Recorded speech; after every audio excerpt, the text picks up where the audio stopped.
And welcome to another episode of the Don't Argue with the Facts podcast. I'm your host, Noah Love, and today we're going to be talking all things college basketball. It's February, and you know what that means. 1 month until March, which means 1 month until the madness. Happy it's almost here. Kind of sad it's already February because that means the season is coming to a close almost. Uh, we will talk about Kansas surging, their win against BYU and their win last night on the road against Texas Tech. Talk about that. We'll also talk about Indiana's great week and them getting two quad one wins. We will also talk about Illinois upsetting Nebraska on Sunday afternoon. And we will also be talking about James Harden potentially to the Cleveland Cavaliers. All this and more right now on the Don't Argue with the Facts podcast. Let's start this off with college basketball. What a year it's been in college basketball. You got a lot of one-loss teams, got a lot of upstarts, got a lot of teams that's getting hot right now. Let's start here with Kansas. Kansas is surging as of late. The Kansas Jayhawks, who are currently the number 14th team in the nation, their last loss was January 10th on the road to West Virginia. Darren Pearson didn't play really in the second half.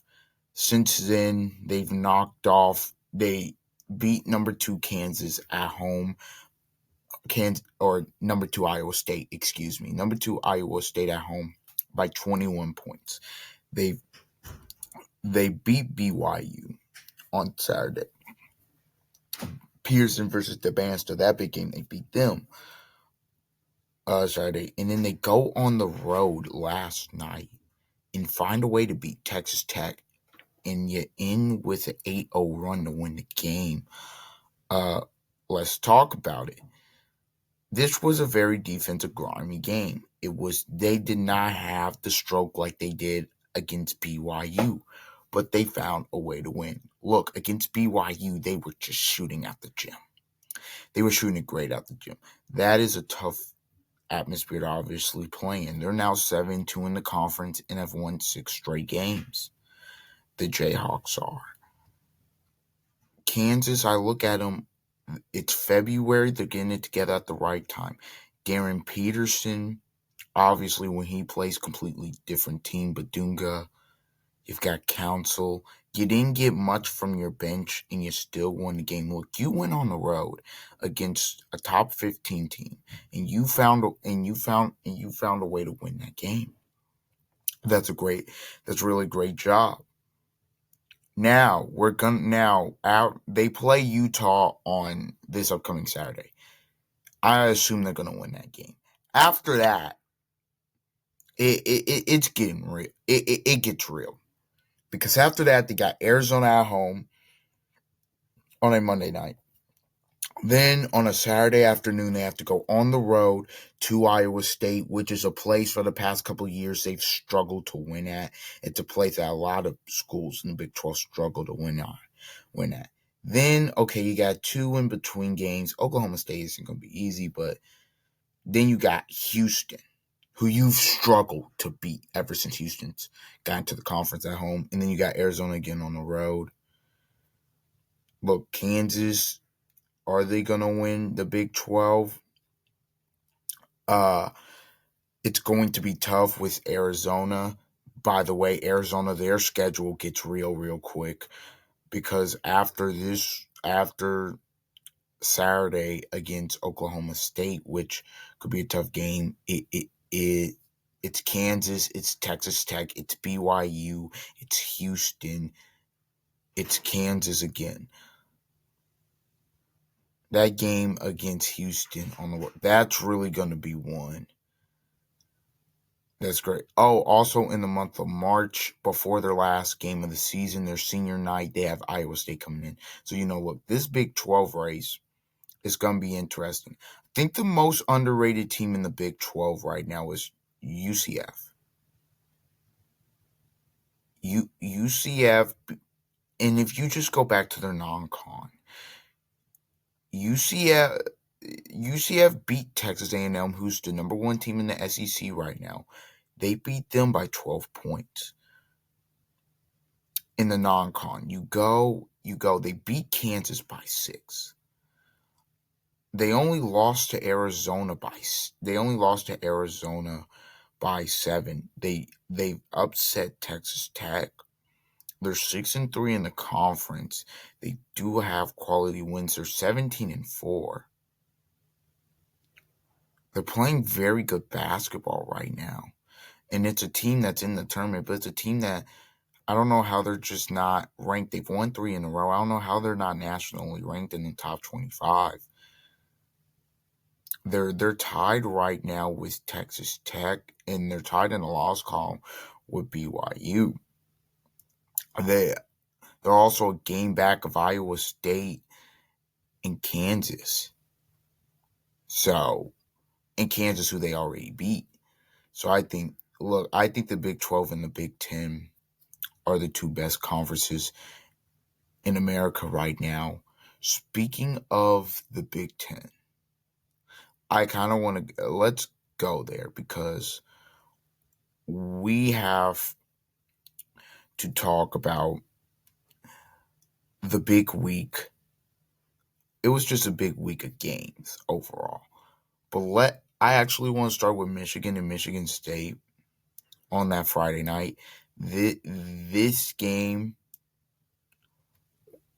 was very good. Again, Michigan State got down a lot. They got down double digits early. They were able to fight and crawl their way back to at least tie the game. But Michigan was just, man, too good. Elliot Cadeau, obviously Lindenberg had a great night, 26-12. But man, Elliot Cadeau was too good. If Elliot Cadeau plays similar to what he played against Michigan State, there's a very good chance they're going to go to the Final Four. I think them going to the Final Four really hinges on him. I mean, Michigan could be just so many different ways. They can score 90 points. They can shoot the 3. But really what makes them so tough to deal with is that front line and their size up front. And if you look at them in the way that they guard and that the way they get into transition, and the way they play defense as well, it's tough. I mean, you look, Michigan State's a really good team, but the problem Michigan State's going to have is their half-court offense. I don't know if it's going to be good enough. I mean, if you watch Michigan State last year, a lot of these games, they just had to find a way. They had to find a way to grind them out. Grind them out. They had to find a way in some of these games. There were games where they'd be like 3 of 20 from 3 and win defensively. Now, they're not as bad, obviously, from 3, but they've had some games this year where offensively it has not looked pretty. And have they found a way to win? Yes, but the issue last year was when you're not making outside shots in this day and age of college basketball, it's gonna be tough. Again, you can't against Michigan. Michigan's a great team. You can't shoot 423 from 3. And I know Michigan played great defense, but this has been, for Michigan State, this has been a trend. I mean, even if you go to the game, I think if you go to the game before against Rutgers, they shot a better percentage, like they were 8 of 22. They were 8 of 22, which isn't bad. I'm not saying you guys shoot 50% from 3 because that is hard, but I'm just saying I don't know if their half court offense is going to be good enough against the elite. If you watched them against Duke earlier in the season, their half court offense really, really struggled, mainly because their guards did not shoot it well. Now, look, I know Duke struggled a little bit scoring the ball wise, and I know Cameron Boozer fouled out in that game, but for Michigan State, I feel like for Duke, we know they can shoot the ball. That was really a bad shooting game. For Michigan State, I don't know. Some nights their half court offense looks good. Some nights it looks atrocious. Some nights the shots are falling. Some some nights they're shooting decent from three. Other nights it's horrendous. I don't know what I'm getting from Michigan State offensively is the issue. So look, they're 19-3, but they got some tough ones coming up after Minnesota. I mean, you got Illinois at home. Then after that, you get a week's rest. You got Wisconsin on the road. Wisconsin's in the top, fighting for a top 4 seed, which would be a triple bye this year. I believe that'd be like a quadruple bye, or yeah, triple bye, I guess. And then obviously, after that they got UCLA. Now UCLA, they're on the bubble. Got a couple bubble teams at UCLA, Ohio State. Then they got Purdue to finish off the month. And obviously, their last game of the regular season is Michigan. We'll see if that's for a share of the Big Ten title or if that's for it outright. I mean, Purdue here. I mean, not Purdue, but Michigan here. I mean, look, they got Penn State, Ohio State, Northwestern. And then you get the UCLA, Purdue, Duke, and you got Minnesota in there. Then it's Illinois, which could be a top 5 matchup depending on what Illinois does. So we'll see in this Big Ten. But yeah, Michigan, they were just too good in this game. Guard play, front court, they were overall just better. I want to go to the Sunday game as well. Purdue got off their slide, but that they beat Maryland. Illinois, their resume, man. Illinois is hitting. It is the hottest team in the country right now. You can say Arizona. I get it. They're the hottest team in the country right now. Their last loss was to Nebraska. In that game, Nebraska had to hit a game-winning 3 with 0.2 seconds left to beat them. They have not lost a game since. They've gotten wins on the road at Iowa. They've gone on the road to Purdue and won. And now they've gone on the road to Nebraska and won. Illinois is finding their stride at the right time. Keaton Wagler, the freshman, nobody was touting him. 28 points. Big time environment. The one thing I like about Wagler is just you can't speed him up. He's very poised and he's very ready for the moment. You can just see it on his. You can just read it and see it on his face. He's ready for the moment. If you look at also with Illinois,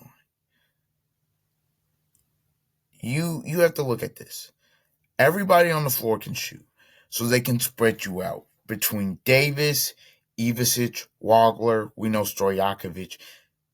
They could just spread you out. What really killed Nebraska in this game, honestly, get masked, still playing through that illness, didn't have a good game. Look, masked is so big to what they do offensively. So when he's not going well, it's kind of tough for them against a very good Illinois team. When they went to that 2 big lineup with both Ivisiches, the length on the inside in the rebounding was big time. They out rebounded Nebraska by 13. That's big for Illinois. And Illinois didn't even shoot the three ball well. Nebraska shot it better. Nebraska was 15 and 35 from three. And Illinois was only 9 of 30. You look at the stats and say, how did Illinois win this game? And Nebraska had more shot attempts. So you're looking at is, how did Illinois win this game? Well, Illinois got to the line. Look, Illinois got to the line. They were 21-26 from the line. Nebraska was 4 or 5. Illinois was really more aggressive in terms of on the attack. And then they won the points in the paint battle as well. Also, Illinois led most of the way. I know Nebraska made that run in the first half, but Illinois, they got a lead in the second half, and they never relinquished it. And so they were able to play the game on their terms. And Illinois, and that's how they won the game. Look, Illinois, they're the hottest team in the country. Again, when you go to Lincoln and win that game in a tough atmosphere, and then you go to, before that, you go to West Lafayette and win at Mackey. That's impressive. That's impressive. However, they did not have the best week,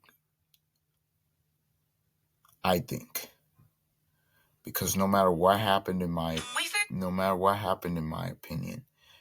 I believe, they're going to tournament anyway. A team that I believe was out of the field that played their way in as of right now was the Indiana Hoosiers. Indiana.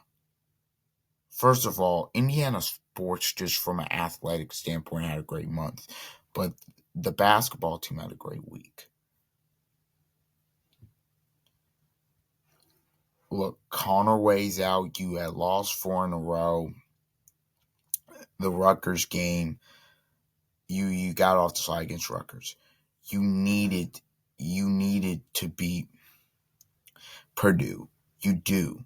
72-67. You do that at home. And then you go on the road to UCLA. And you're up. Look, it's a grindy game. You get going in the second half. You're up 10 late, and then you lose the lead. You go to overtime, you think UCLA is going to grab this.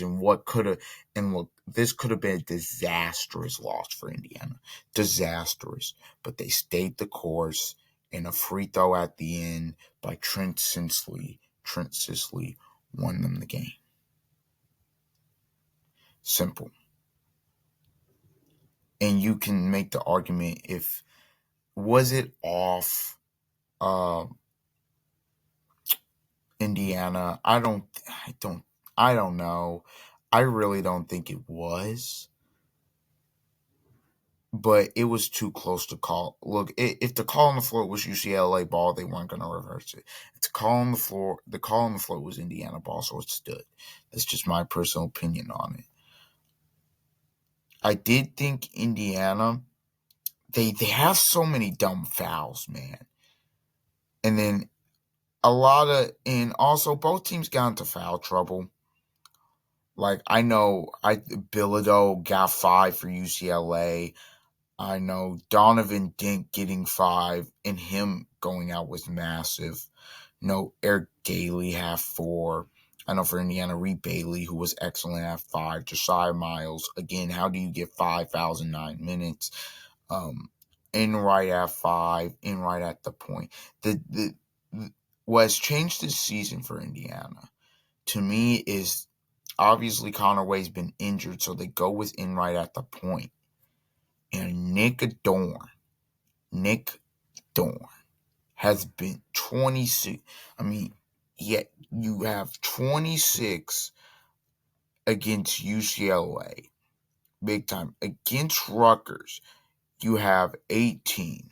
And then against Rutgers, he has a very good game. He has 23. He shoots 60% from three in that game. They have a big one tonight against the USC Trojans. For Indiana here, it's win the game. I think it's win the games you're supposed to win. You have USC and Wisconsin coming up, and I know Wisconsin's a tough one. They're in the top half of the Big Ten. If you win those two games, you're 17-7, and then and then you have Oregon, who you should beat. Oregon's terrible. You're 18-7. At that point, you're one of the hotter teams in the Big Ten. And as long as you handle business against the teams you're supposed to handle business against, you are almost locked to go to the NCAA tournament. So this is another big 3-game stretch. You just got to me, you can go 3-0 because the teams are beatable. But even if you go 2-1, 1-2 would not be great. And it will hurt your chances, I think, because if you're 1-2, you go 16-9. That I'm not loving that with Illinois and Purdue. So you gotta bare minimum go 2-1. Now if you go 3-9, you're almost in. But Indiana, they're finding something here at the right time. Nick Dorn he's been great, man. He's really been a game changer for this Indiana squad. Been game changer. Now let's go to the NBA, because what is happening here with the Cleveland Cavaliers? The Cavs are looking to trade for James Harden. James Harden, it came out last night that a trade to the Cleveland Cavaliers is imminent. It will be a Harden for Garland swap. Look.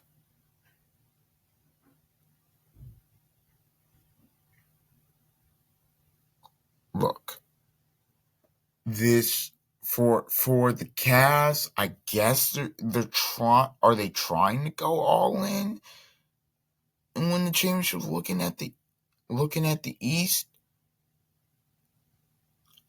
I guess, and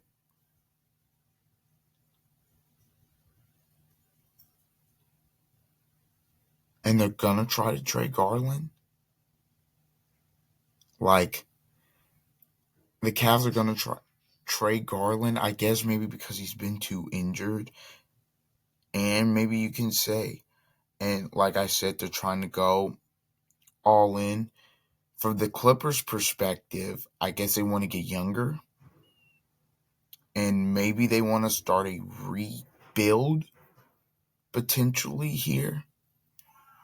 Which, let's be honest, a rebuild was imminent anyways, because they're not winning anything this year, or the next year, or the next year with this team. They're not winning anything. They're not winning anything with this core. We know it. They at best were going to get out the play-in, get to the first round, and lose in a tough series. Or if they somehow got out the first round, they were going to lose and say they weren't winning anything this year. They weren't going anywhere. So I understand why the Clippers are making this move, or at least are trying to make this move. I get it. For Cleveland, I guess they saw they're top 5 in the East, and they're trying, and they see, because look, the East is wide open again. Okay, Detroit's playing great. I think Detroit's very beatable, but they're playing great. You got the Knicks. Knicks are there. We know the pressure's on them. But then after that, Boston. I mean, Brown's playing great. MVP level ball, and Missoula's coaching his tail off. Not a championship roster. Then what we got? We got Toronto.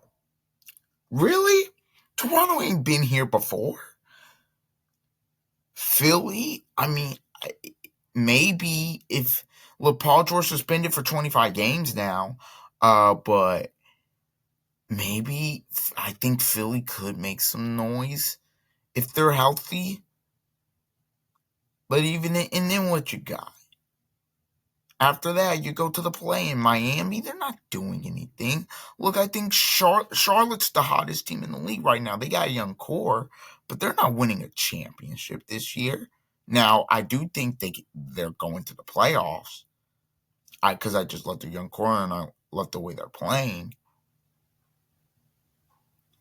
And I think they've been the best, probably, story recently of this year in the NBA. But they're like, so if you're Cleveland, you're looking at this, it's like, we got to make a move that makes us better now. And I think Harden over Garland, does that make them better? Probably, because I think Harden's a better point guard. But it just feels like after that series last year, I'm surprised more changes weren't made. And in the way they were looking this year, I was like, you could not run that back because I'm going to tell you what was going to happen. They were going to get to the playoffs and they were going to lose the same way again. They were going to be out tough. So I think it could be a win for both sides here. Garland goes to the Clippers potentially because the deal isn't done yet. Garland goes to the Clippers potentially, and it's the start of maybe a rebuild or a retool in LA. And the Cavs get James Harden, and James Harden. The Cavs get James Harden. James Harden gets maybe to get one last run to the finals, and maybe they get better just right away. Yeah. The trade deadline's coming up February 5th. I expect this move to happen. Giannis, I'm 50-50. I don't know if he gets moved. I don't think Anthony Davis gets moved. I don't think there's a market out there, obviously, for Anthony Davis right now. I don't believe he gets moved. All right, everybody. This has been an episode of the Don't Argue with the Facts podcast. Please like, comment, share, and subscribe. And until the next time, see ya.